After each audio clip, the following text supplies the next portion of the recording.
So arriving in Bogota, we kind of had a inkling and we kind of knew why this place was famed for getting 4 seasons in a day. Because on the journey down from Medellin, we'd experienced rain. It looked a bit windy at some point and then sun. What we weren't expecting, which will happen to us at a later date, was sleet and snow. 4 seasons, definitely. But that being said, Bogota is a cultural delight. It's absolutely delightful place to visit. It's nestled high up in the, I'm just going to say the Andes, certainly in a hilly area, might not necessarily be the Andes, but it's a nice place.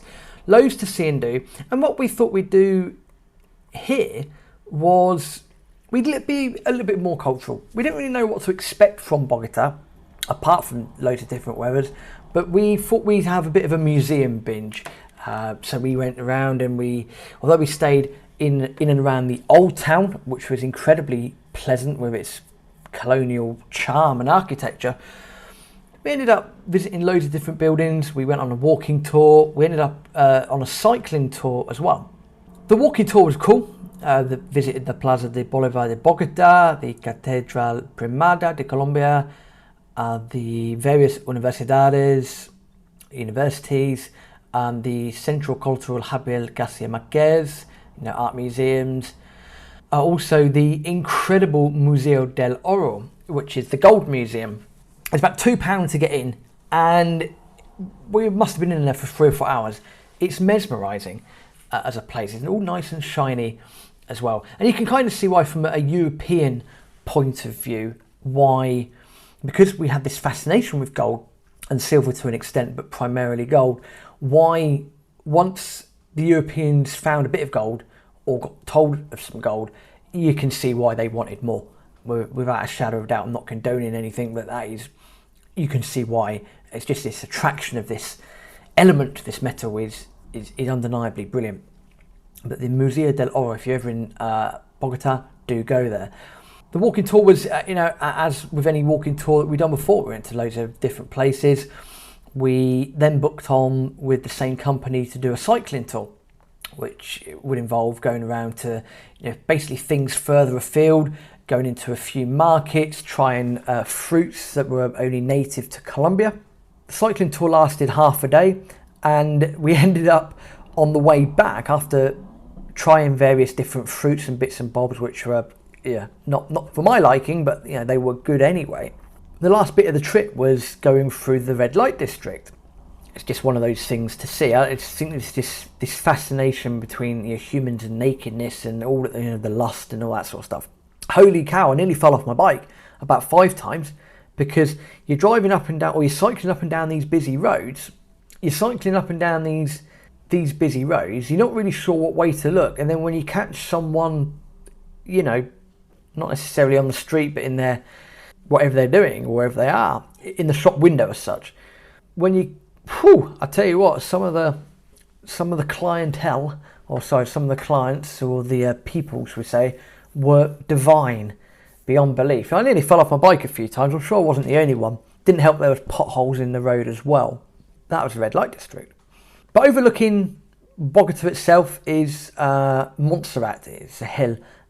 You could call it a mountain, but I'm going to call it a hill anyway, that overlooks the city of Bogota. And it's a cool place to go to. And we were told by the hostel, and again, we'll bang on the same drum, you heed the advice of people in the hostels. They said, when we left, it was sunny, and we left early one morning, and they said, by the way, do take some waterproof clothes when you visit. You will need them.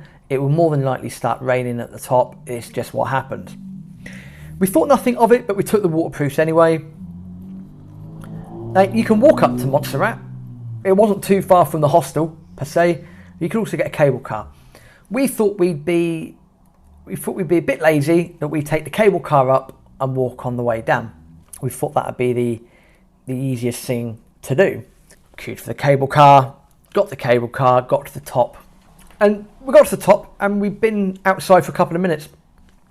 Out of nowhere, it becomes immersed, after having a quick look down at Bogota itself, it just becomes immersed in fog. And we're thinking it's like a Machu Picchu moment all over again. just immersed in fog. You can now see nothing. Maybe you see a few feet. What are we going to do here? As you know from travelling, if you allow yourself enough time, you're not having to rush around. So we didn't. We grabbed a coffee after finding a coffee house. We grabbed a coffee on top of Montserrat. About half an hour later, the fog has started to dissipate. Lovely. But then comes sleet. We definitely were not expecting sleet and snow for about an hour. So we're huddled around on the inside. We've grabbed another coffee, sod it. We don't want anything to do with that. And then after sleet, it's then turned, after the sleet and snow, it's then turned to rain for a little bit. And then out of nowhere, the sun comes out again. I mean, this was all in the space of a couple of hours. And we just stood there, or sat there in this case, at the top of a hill. Luckily, we got a coffee. We're in the little coffee house. We're having a great time. So really, that is 4 seasons in a day. Absolutely mesmerising. And again, the woman at the hostel was absolutely spot on. Do take your waterproofs. Heed the advice of people. Do heed the advice. We tried going for a little hike and realised that where the path had been soaking wet is probably not the best thing to do. In fact, we were probably a bit daft to actually try and walk the path on the way down, but we did just that. We walked the path on the way down, and after having a very good look at Bogota itself, it was just a lovely thing to do for the day, a lovely way to spend the morning. And that afternoon, before we we're going to sort of meander around and not do too much, we headed off to the Museo Nacional de Colombia. Surprise, surprise, that's the National Museum of Colombia. And we just potted around really for a day or two in Bogota. It's just a lovely place to visit. It seems there's a lot of hustle and bustle. It seems a bit crazy. It seems completely manic at times. But I think once you've got used to the way things are in Latin America, it won't take you by surprise. You don't get overawed by it, basically. You always stick to your key things. Look like you know where you're going. Try and locate a few sort of main, not plazas, but landmarks. And just look like you know where you're going. And learn a bit of the language as well. That always helps when you try and have a chat with people. Very pleased to say there is no more bull penis soup in Bogota. Definitely no bull penis soup. Aaron didn't quite believe it when I told him, but then I showed him the photo that Aides sent me and he was laughing. That was Bogota done. I must have spent 3 or 4, maybe 5 nights there. We knew that we were on a bit of a time frame. We're in December now, I believe, and we knew that we had to get down to Guayaquil in Ecuador to fly out to the Galapagos Islands. We thought about stopping at Cali, but decided the best thing to do would be head back to Quito. Lucky enough, we ironically booked the Peruvian bus line to get us back to Quito. And that's what we've done. And this story, as I've said before in Property Nomads Podcast, so I'm not going to dive into it too much. This segment of journey was life-changing for one reason, because it's where one of the future Mrs. Property Nomads podcasts was met. People meet on Twitter, people meet on Starbucks, wherever. My future spouse, we met on a bus going from Colombia to Ecuador. That's how cool we are. And the reason how we met, we first laid eyes on each other, was the border crossing between Colombia and Ecuador. Now, I'm not saying that relations between those countries are frosty, but they're not necessarily great, or certainly at the time they weren't necessarily great. So passport control for Aaron and myself, there might have been the other odd white person on the bus, not an issue. Absolutely fine, easy peasy, straight in the counter, straight out, lovely, wonderful. We got back on the bus and there was no movement. In fact, the driver wasn't even around and about. We were there for about an hour and nothing happening. So we've got off, we've gone to grab a snack and we saw the driver. We said to the driver, hey, Chief, what's going on here? This is a bit weird. He said, well, there's issues with passport control. They're not happy with, I think someone on the bus was Venezuelan. They're not happy with a couple of passports. We've got people from all different countries here. They're not happy with something or someone.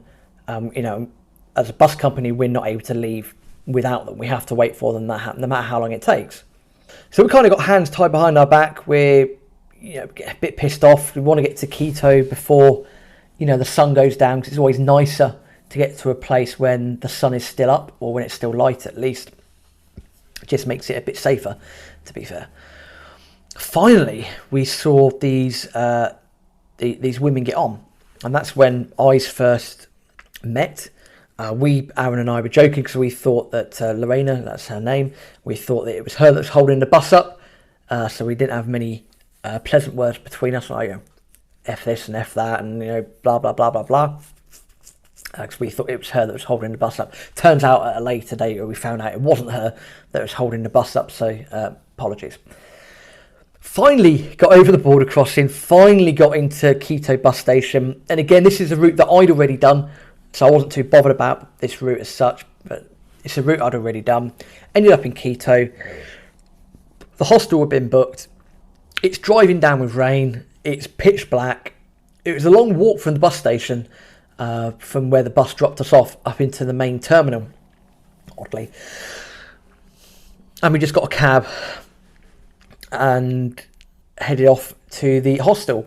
And ironically, this same woman that we'd seen on the bus that we thought was holding the bus up ended up staying in the same hostel as well. And they say the rest is history. The travel section of podcasting is not really about that, but we do get some life experiences every now and then, and I don't think either one of us would have set out on that journey realising that we might end up finding a spouse, a future spouse, on our travels. But that's exactly what happened, and happy days.